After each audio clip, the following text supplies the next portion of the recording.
Welcome back to another match preview. Arsenal, Aston Villa, Emirates Stadium, 8:15 p.m. tomorrow night. This is a massive fixture to round off 2025 for the Arsenal. This is a fixture that is very quickly turning into something of a derby. You can see it. When it's Arsenal and Aston Villa, the players out on that pitch do not like each other.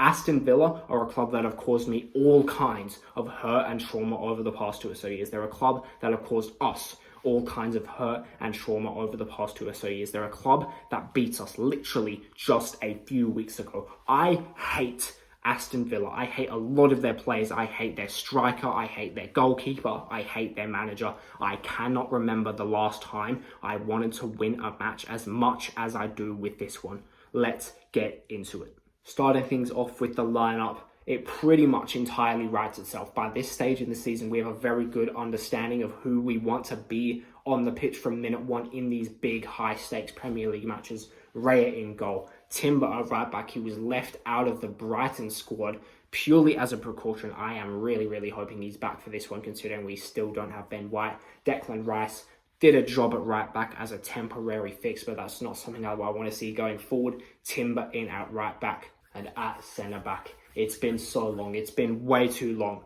since these two last played together. William Saliba and Gabriel. Having Gabriel back in time for the chaos of January, and in particular for this match, is such a big boost. Nketiah definitely needed a rest after starting I don't even know how many matches in a row, but Gabriel is the enforcer. He doesn't let anything through him. Obviously a massive goal threat in the opposition box. Plays with everything he's got, match after match after match. William Saliba and Gabriel, those two have such a strong connection. Having them just makes things so much more stable at the back, which is something I think we've struggled a lot with since Gabriel's been out. Such a big boost having those two back playing together. At left back, it's going to have to be Lewis Skelly. Calafiori picked up an injury in the warm-up against Brighton a couple of days ago. Apparently he had some kind of an issue the day before, but we still tried to use him against Brighton, and probably not what we should have done there.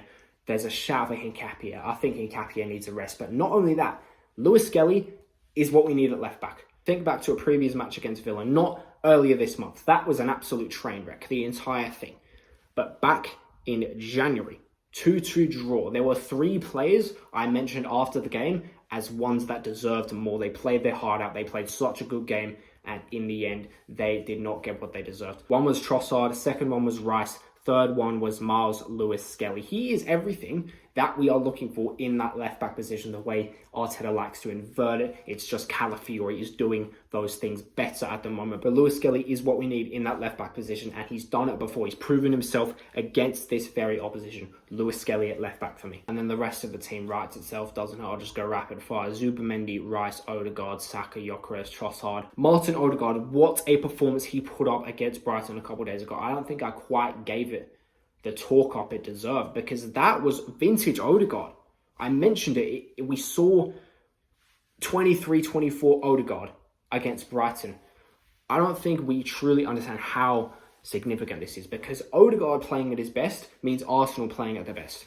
He is a magician. He is a wizard. He is everything you want in that creative midfield position. The way he links up play in attack, the way he transitions play from defense to attack. He is, believe me, the key to unlocking Gyökeres. He links up so well down the right with Saka and Timber. He links everything up. He's a creative genius. He is silky on the ball. He has a great strike on him, as he's proven again against Brighton for the first time in months. The thought of having Martin Odegaard back at his best excites me. I don't know how better to put it. I'm looking at him again against Villa to be the one that links everything up, to be the one that creates everything. If we're going to dominate this game and play our best football, Martin Odegaard will be at the heart of it. Now, this match is gearing up to be a truly sensational prospect if you are a neutral. Aston Villa are on an 11-match win streak. Arsenal, on the other hand, have dropped points once at the Emirates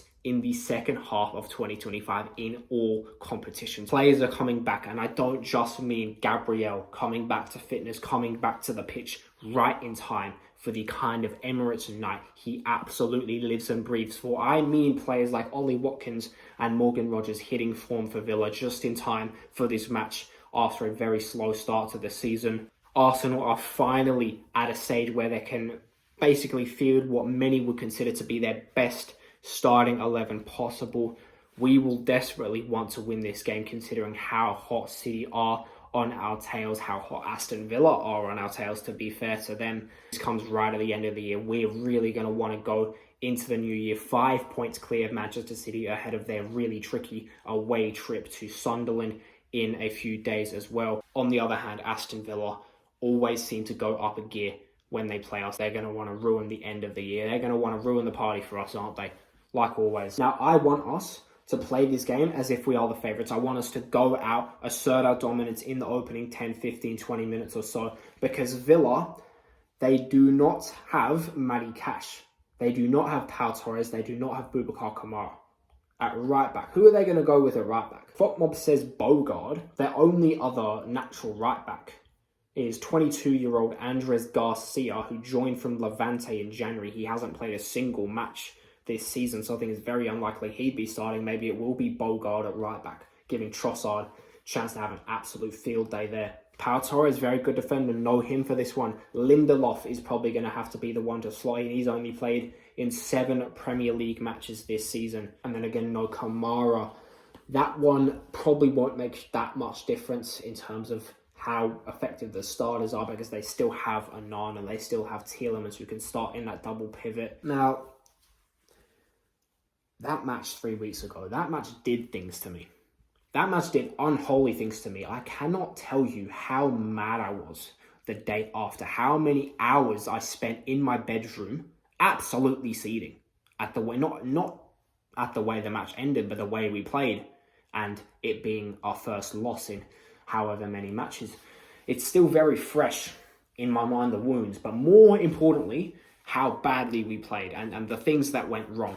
It was another one of those matches where we seemed far too cautious to take advantage of space up front. Fair play to us. That has really improved over the past few matches or so. Against Everton, I saw a big improvement in that. Against Brighton, I saw a big improvement in that. Hopefully against Villa, it's the same. Take advantage of the space that is in behind, because that's the key. Gyökeres should be banging goals pretty much every other game, if not more. The key to him achieving that is us letting him take advantage of space that we get in behind. Same with Saka and Trossard and other attackers. It's not just Gyökeres. Some of these other players that we have are really, really good in behind. And then the other big issue that I absolutely lost my hair over was how bad we were defensively. The first goal was just a total lack of awareness from Eze, doesn't check his shoulder. The second goal was an absolute nightmare. Again, I never want to see anything like that ever again. I think we're in a much better position for this one because there's Gabriel back. Again, he just keeps things so much more stable at the back. So on paper, we are looking in a far better position for this one than we did 3 or so weeks ago, because again, Villa will go into this match with a weakened side. And the two biggest issues for me in that match, lack of directness, instability at the back, should be massively improved. And again, Villa, they don't have threat out wide. They don't have wingers. The wingers they use are John McGinn, dickhead, and Morgan Rogers. They are central players. And against Villa, the only ways they were really attacking was just using that basically 5 in midfield to constantly feed Ollie Watkins through on goal. So transitions are going to be so important because we need to have lots of players back so we force Villa out wide where they can't create much from. And then at the same time, we need to be rapid getting up the pitch because there will be space in behind. Against Villa, they left lots of space in behind for us 3 weeks ago. We need to take advantage of that tomorrow by being really, really rapid in transition. Get the ball up, get it to Gyökeres, get it to Trossard, get it to Odegaard, allow him to carry it forward. But overall, we're in a good position. Now, I want to talk a bit about emotions. Let's talk about feelings. Genuinely, why this match means so much, because it is important. People seem to think passion is overrated. Passion is not overrated in the slightest. I love passion. When Declan Rice made that sliding challenge against Brighton the other day, I loved that. I love it when players show the extra commitment. I love it when players show passion. I need that from these boys tomorrow. Show the fans just how much you care. Because again, this fixture is becoming big. This fixture is becoming a derby. Unai Emery seems to always manage to take his team up a gear when they play against Arsenal because they want to just ruin our time. Aston Villa single-handedly ruined our title hopes 2 seasons ago. Yes, there were our own issues from that season, our own personal reason why we didn't win the league that season, devastatingly so. But Aston Villa, they beat us home and away that season. I had looked forward to going to my first Arsenal game for upwards of 6 months that season. We looked everywhere. We almost gave up looking for tickets. Tickets were so hard to come by. We finally found some at club level. And I looked forward to this thing for 6 months. I anticipated the hell out of it. I imagined pretty much every possible scenario that could happen when I went to this game. Finally got there, got to London after 30 hours of travel. First time I've been to London in my entire life. Loved it, did the Arsenal stadium tour. Was absolutely just jumping out of my skin. Went to the match. Things were doomed from the start when we saw Havertz in midfield. Had chances in the first half. Havertz threw a goal straight at the goalkeeper. Trossard from point blank range straight at the goalkeeper. Saka had a chance. Jesus had a couple chances. Didn't make the most of those chances. In the second half, the team we were playing, Aston Villa, they were all over us. Zinchenko was absolutely dreadful. They scored once through Leon Bailey. They scored twice through Ollie Watkins. 2-0 to Aston Villa. 6 months of anticipation. Fucking shattered in a million different pieces all over the floor. I cannot tell you how heartbroken I was.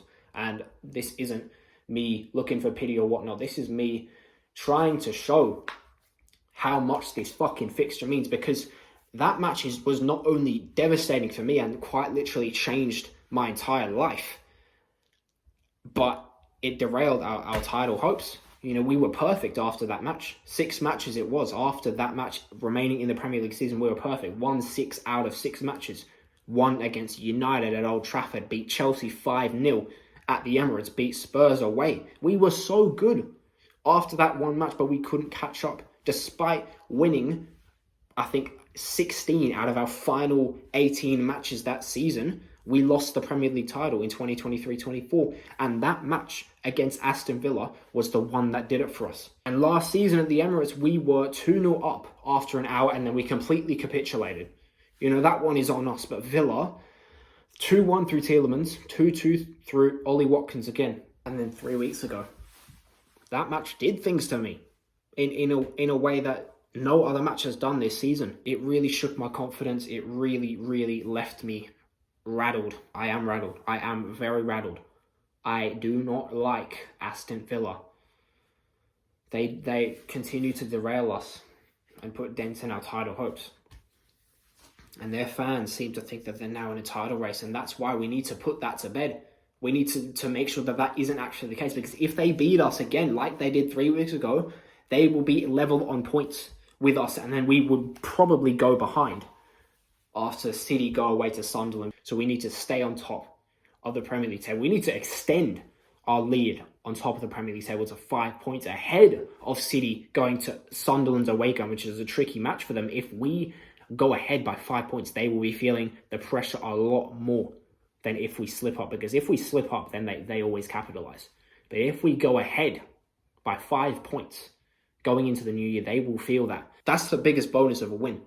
But another massive, massive bonus is shutting these Villa fans up, especially Gabriel Ogbonnahor. I've got a bit of beef, bit of one-way beef between me and Gabriel Ogbonnahor. I'm not a fan of the way he seems to only celebrate Villa wins or Villa results when it's a result against Arsenal. So I want to shut Gabriel Ogbonnahor up. I want to shut up a bunch of Villa fans who seem to think that they're in a title race. And there's no better way to do that than beating Villa ourselves, ending their ridiculous win streak, closing out the year with another memorable night at the Emirates. Aston Villa, I hate you.